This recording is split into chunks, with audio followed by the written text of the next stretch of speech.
Hi, we're here with this evening with Captain Mark Galasso, and we're on his Everglades tonight. Mark has the two boats, Tune to the Tide, which is his Markley, which we were on before in our spring trolling, and now we're going to do a little light tackle fishing tonight. And the close-up of the lures, the heads that we use, these here, this is what we carry on Tackle Cove. We also carry these as short tackle. These are made especially for us. They have a substantial hook in them with a nice wide gap. And when we're jigging, we found these heads to kind of be superior to the other heads that we've been using. Mark, you want to tell us what we're going to be doing tonight? Yeah, what we're going to be doing is we're going to use these tails. These are the new 6-inch busting baits. And we're going to rig those onto those lead heads. Hopefully we're going to find some raking fish out here by Tillman Point. We're going to drop them down and we're going to drift through the fish and we'll try to hook some up. Fishing's been good. A few bluefish starting to show up. So we'll see what we got. If we have some bluefish, we might have to switch to some metal jigs.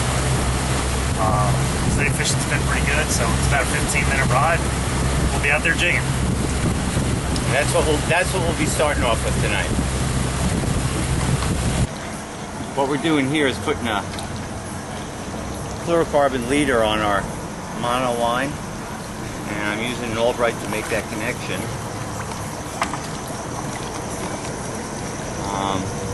Fluoro lead is 30 pound, the line's about 12.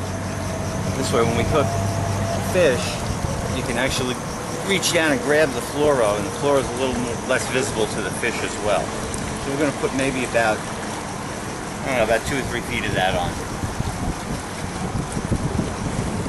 I showed you in the beginning of the video some of the jig heads that we're going to be using tonight, but there's also other stuff that we use when we're out here jigging. Typically speaking, the metal jigs, especially when the bluefish come around,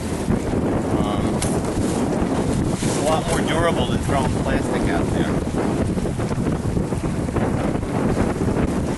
Bluefish feed differently than stripers. Stripers tend to engulf their prey, whereas bluefish tend to grip them and cut the tail off. So a lot of times what they'll do is they'll plate that plastic jig right off the tail and rig line up. So you end up with half a jig that's pretty much useless. You can go through a lot of jigs real quick with bluefish. So they can't do that with the metal. They'll hurt their teeth on it. They'll come up on top. And, my lure of choice when they come up on top is to take a smack it, remove the hooks from it, attach a teaser trailer to it. This is creating a lot of commotion up on top. And this here is kind of swinging below the surface just a little bit. Stripers are notoriously poor top water feeders. They tend to miss a lot short strike, but with this hanging down below, the hookup rate goes way up. So this has become kind of a lure of choice for me for top water. What we're doing is we're out here in the open off Tillman Point, and we're looking for some little splashing fish. There's been some bigger fish around them and underneath them. So what we're going to do is hunt out here in about 30 to 40 feet of water, looking at the depth finder. And you can see we're starting to see a few fish now, but not the big arches that we're hoping to find. So we'll hunt around a little bit, we'll maybe look for some splashes.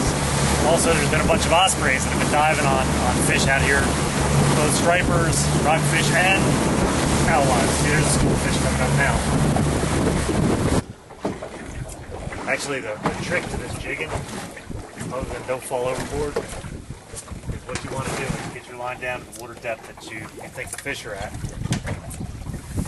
And it's a quick snap of the wrist to get the jig up. But when you're letting it drop, you're going to let it drop on a tight line. So you're going to jig it up fast, and you're going to let it down slow. Fast and then slow. Because 9 times out of 10, the fish are going to hit it as it's falling. And if you have too much slack in your line, like jigging it up and then letting it down, the fish is going to grab that jig, spit it out before you even knew you had a bite. That's the biggest trick with jigging.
gotta take our word for it. That was a nice one. At least 40 inches.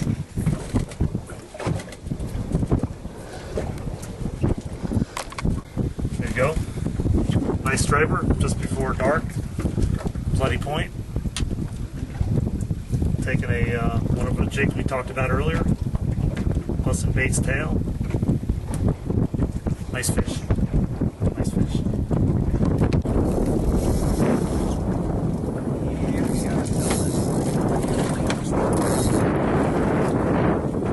Dog, get rockfish for dinner. Yeah. Oh, under the boat. Stay away. Stay away. Stay away. We're gonna get it in. Stay away. Excellent.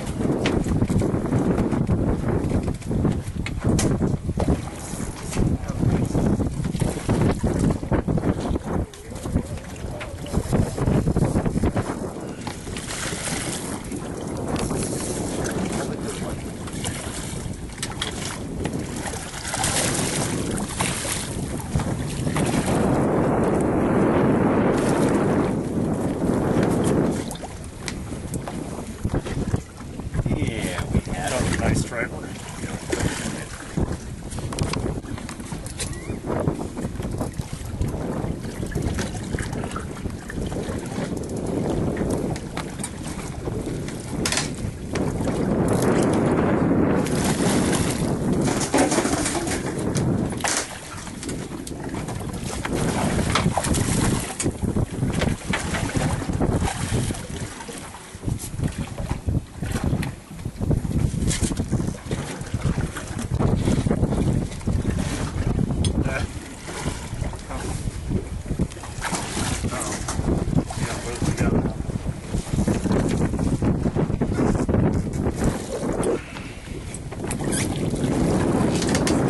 two fish.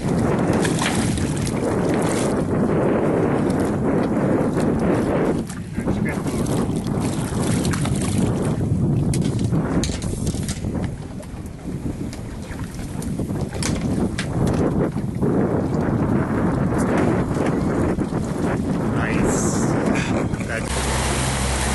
So as the evening comes to a close, it was a successful fishing outing. A lot of fun. The rods worked extremely well. Handled all different sizes of fish, sensitive enough to the touch. And we did have to do some hunt and peck before we found some fish. We did. We went to 2 or 3 spots, couldn't find them. Got the 4th spot, and all of a sudden it was game on. I don't know what to say. We caught a couple dozen fairly quick. Very quickly. As a matter of fact, there was an occasion where we had 2 and 3 hookups at the same time, and all we had was 3 rods on the boat. So I'd say that that was a successful outing. Yep, very much so. And as the sun goes down, we are heading back for the Narrows. Before the storm hits.